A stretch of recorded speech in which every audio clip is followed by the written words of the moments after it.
Assalamualaikum warahmatullahi wabarakatuh. Perkenalkan, nama saya Andira Septiani, mahasiswi dari Jakarta Global University, jurusan Teknik Informatika dengan NIM 09/2024-09-0435.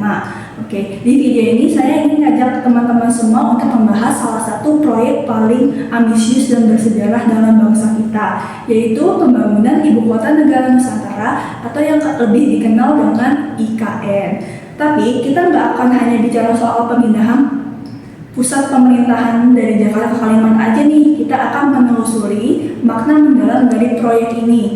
Bagaimana IKN menjadi representasi dari identitas nasional Indonesia dan bagaimana proses pembangunannya mencerminkan nilai-nilai demokrasi kita. So, pastikan tonton video ini sampai akhir ya, karena kita akan membedah topik ini dari berbagai sudut pandang, mulai dari sosial, budaya, politik, hingga teknologi.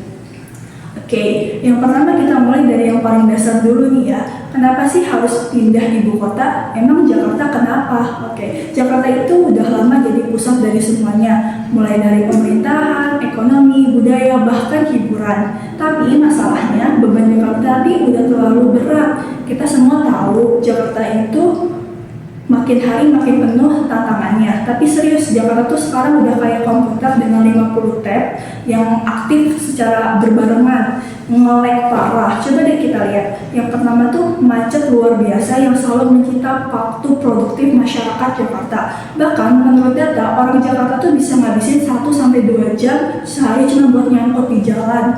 Yang kedua itu banjir rutin saat musim hujan.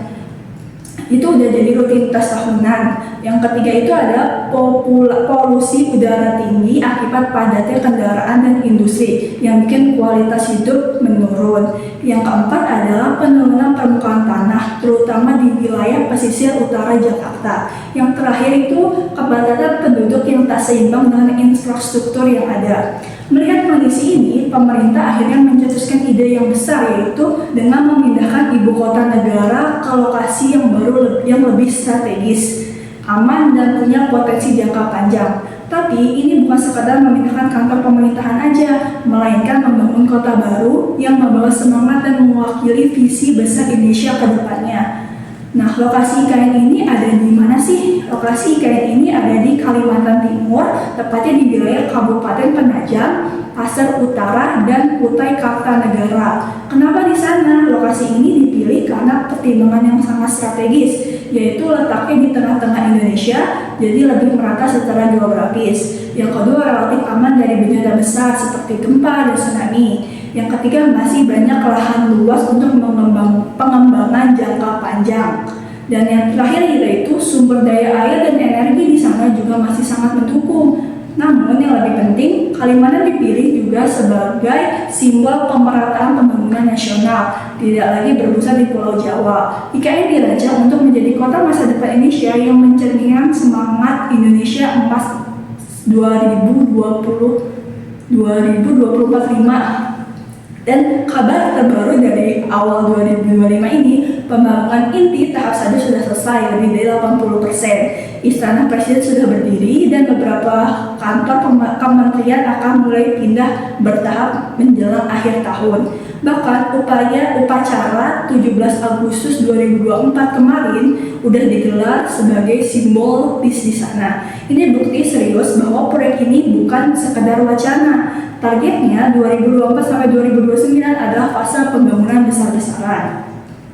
Pemerintah itu punya banyak visi yang keren buat IKN nih. Kota ini bukan cuma tempat kantor-kantor pemerintahan aja, tapi dirancang sebagai smart city atau kota dengan teknologi yang canggih, data real time, dan sistem otomatis. Yang kedua, green city. 75% wilayahnya merupakan ruang hijau, taman, hutan kota, dan jalur hijau. Livable city, yaitu layak huni, bebas stres, dan bebas polusi. Dan yang terakhir itu ada inclusive city, ramah untuk semua kalangan, baik itu masyarakat adat, perempuan, difabel, dan kelompok rentan lainnya. Desain kotanya pun pakai konsep walkable city, artinya orang bisa jalan kaki kemana aja, karena fasilitasnya dirancang secara deket-deketan, jadi nggak harus punya kendaraan pribadi. Makin sehat, makin hebat, makin ramah lingkungan.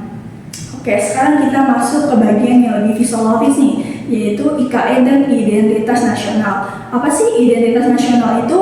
Identitas nasional itu adalah segala hal yang membedakan bangsa kita dari bangsa yang lain, mulai dari Pancasila sebagai dasar negara, bahasa Indonesia sebagai pemersatu, semboyan Bhinneka Tunggal Ika, simbol negara seperti Garuda dan lagu kebangsaan, dan yang tentu saja kekayaan budaya lokal dari Sabang sampai Merauke. Nah, IKN ini dirancang bukan sebagai kota asing yang menghapus jati diri kita, justru kebalikannya, IKN menjadi refleksi dari siapa kita sebagai bangsa. Contohnya, nama Nusantara diambil dari istilah kuno yang melambangkan kesatuan kepulauan. Arsitektur gedung pemerintahan terinspirasi dari rumah adat Kalimantan dan motif lokal. Dan ruang publik dan monumen di sana akan mengangkat semangat kebangsaan dan keberagaman budaya. Jadi IKN itu bukan soal kota yang modern, tapi kota yang berjiwa Indonesia, integrasi antara teknologi dan budaya. Oke, selanjutnya kita mau bahas hubungan antara pembangunan IKN dan demokrasi Indonesia. Karena demokrasi kita ada demokrasi Pancasila, artinya demokrasi yang mengutamakan musyawarah dan mufakat, keadilan sosial, partisipasi aktif rakyat dalam proses pengambilan keputusan. Dalam proses IKN ini, nilai-nilai ini dicoba untuk diwujudkan lewat beberapa cara, yaitu yang pertama ada dialog dan konsultasi dengan masyarakat adat supaya hak mereka tuh nggak diabaikan. Penyusunan undang-undang IKN yang dirancang lewat pembahasan panjang di DPR dengan masukan dari akademisi dan LSM. Yang ketiga ada upaya transparansi, terutama anggaran dan penggunaan dana lewat platform digital serta laporan berkala. Dan yang terakhir adalah pembukaan sesi publik dan konsultasi daring agar masyarakat luas bisa ikut memberikan masukan. Walau belum sempurna, langkah-langkah ini penting supaya IKN beneran bisa jadi milik kita bersama, bukan cuma milik segelintir yang elit-elit aja. Oke. Ada nggak sih tantangan dan harapan dalam proses pembentukan IKN ini? Pasti ada ya. Proses sebas ini tidak mungkin terlepas dari masalah. Beberapa tantangan besar yang muncul yaitu pertama tuh lingkungan, risiko deforestasi atau hilangnya habitat hewan dan perubahan ekosistem. Yang kedua adalah sosial, potensi konflik lahan dan ketimbangan sosial kalau nggak dikelola dengan adil. Yang ketiga adalah ekonomi, biaya pembangunan yang sangat besar, diperkirakan bisa tembus sampai 400 triliun loh.